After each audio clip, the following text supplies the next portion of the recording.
کہ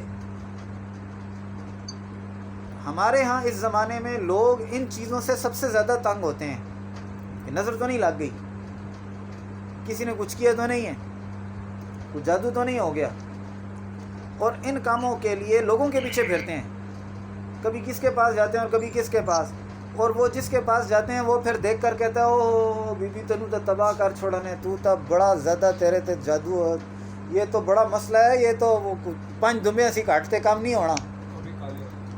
ہاں تو وہ لے کے بھی ادھر آسے جندے، وہ میں پھر اپنے رات کو کوئی ٹائم دیکھوں گا نا، اچھا سا ٹائم، ہاں اس ٹائم پھر میں یہ اس کا صدقہ کروں گا۔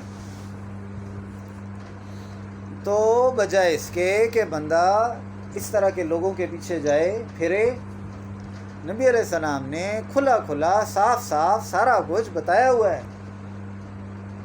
اور آپ مجھے بتائیں کہ جب میں نے زبان سے یہ کہہ دیا من شر ما خلق، تو کیا رہ گیا؟ جو کچھ بھی تو نے شر میں سے پیدا کیا ان سب سے تیری پناہ مانگتا ہوں، کیا رہ گیا ہے؟ کچھ بھی نہیں رہ گیا، کچھ بھی نہیں باقی بچا۔ اس چیز کو سمجھیں، عادت بنائیں، کل شریف، سورہ اخلاص، سورہ فلق، سورہ ناس شام کو رات کو پڑھ لیا کریں اور صبح بھی پڑھ لیا کریں، اور یہی کافی ہے۔ اور اگر یہ کافی نہیں ہے تو آپ کا یقین ناکافی ہے۔ جس طرح قرآن پر یقین کرتے ہیں، جس طرح حدیث اور نبی علیہ السلام پر ایمان لاتے ہیں، اس طرح نبی علیہ السلام کی باتوں پر بھی یقین کریں۔ اور کچھ نہیں تو یہ آیتیں خود بول رہی ہیں کہ ہم کیا کرنا چاہتی ہیں۔